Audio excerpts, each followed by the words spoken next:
Hey folks, it's Ardwulf. Welcome. We have yet another unboxing video for you today. And today we're unboxing the newish deluxe edition of No Peace Without Spain, the War of the Spanish Succession, 1702 to 1713. Now this is a pretty obscure conflict as far as wargaming is concerned. There have not been a lot of games on the subject. There are at least a couple. There's an old S&T game, which is, shall we say, not a classic. On the topic, but it is actually a game that I have read, a subject, I should say, that I have read a little bit about. So I was interested in it, and then at CompassCon I saw it, and I talked to people who had played it, and they said they liked it a lot. And there's kind of two other related games, which stay tuned and you'll see something about them. And this is a brand new edition released this year in 2019 that has a mounted map, which is great. And so far, from what I'm seeing, the Compass Games mounted maps are really nice. Game design by Don Herndon, development by Neil Randall, and graphic design by Mark Mahaffey, who I always want to call Matt Mahaffey for reasons known only to somebody.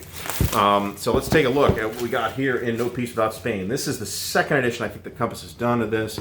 And again, it's a 2019 game. And again, I am noticing a quite thick box, more than one you would typically expect. Now, this is a card-driven point-to-point game.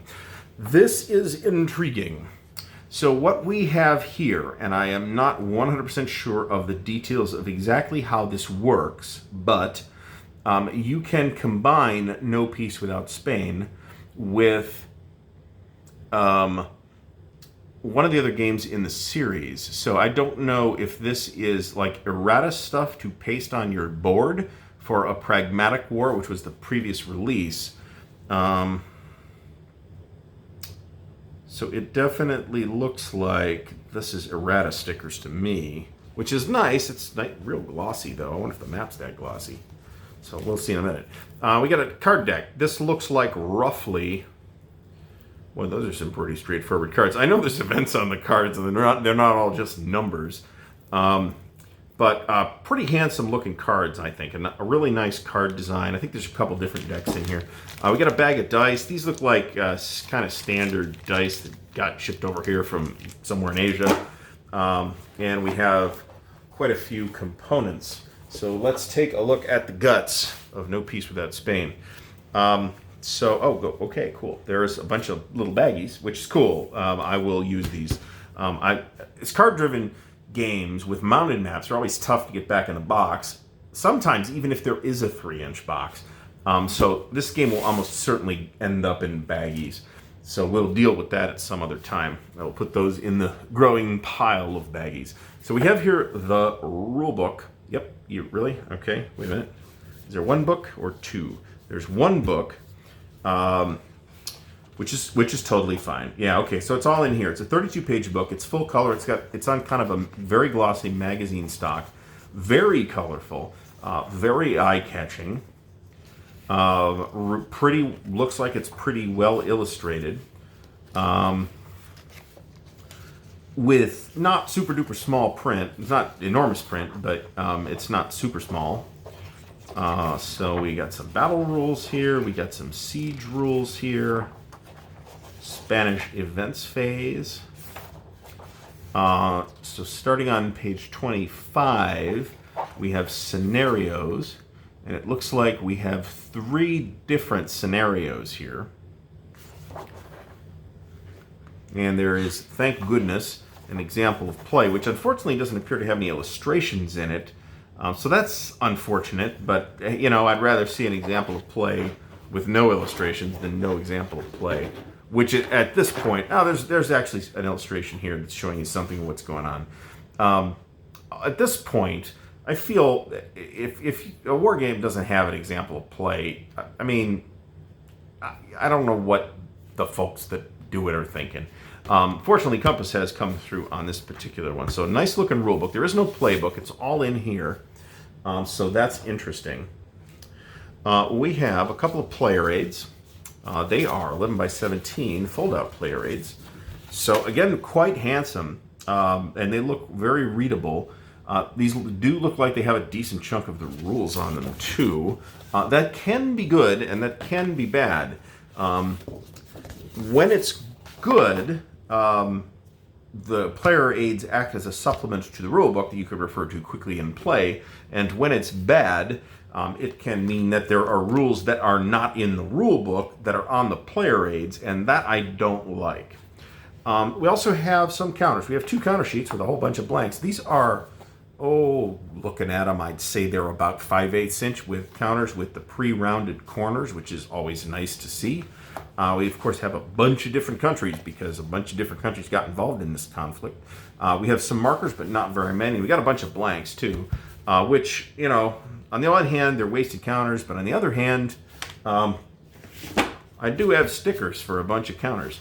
So we'll have to figure out what the story is with this stuff.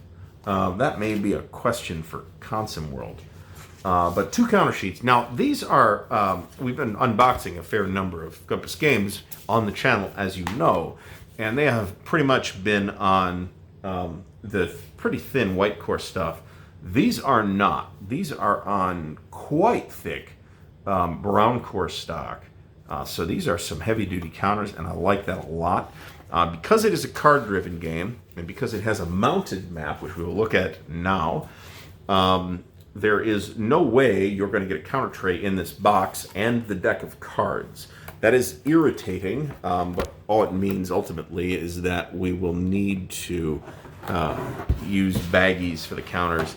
Now, the 3 games in the, I'm reluctant to use the word series. Once again, I'm very happy with the map quality here. It is getting a little bit of buckling because it's new and it's never been unfolded before, but I have no reason to think that it will not behave like every other one of these mounted wargame maps, and you'll set some stuff on it and it'll flatten out on its own.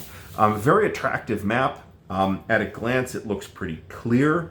There's a little bit, there's some informational items down here. We don't know what those do.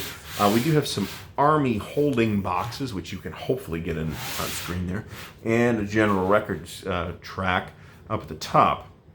So very interesting looking game. This is actually, it's been a while. I took a military history class, took a couple actually, a while ago, and the War of the Spanish Succession was a war we did cover. So I'm not exactly super duper fresh on this material, but it is an interesting conflict, and I remember it being interesting at the time. And there's a number of these games that Compass has done now dealing with these 17th and 18th century conflicts that look super interesting. Unboxing videos for those are on the way. If you have enjoyed the video, please give it a thumbs up, and please subscribe to the channel. We are trying to break 2,000 subscribers sometime fairly soon, so we'll see that happen. Share the video around too. Actually, that's always helpful, and it improves your videos, anybody's videos in general. If you like somebody on YouTube's videos, you should hit the thumbs up and comment on them, because that improves its rating in YouTube's search algorithm. And share the videos around too. No Peace Without Spain, The War of the Spanish Succession by Don Herndon and Compass Games, a 2019 release. Want to see more? Well, stay tuned. There's more coming real soon now. I'll see you later.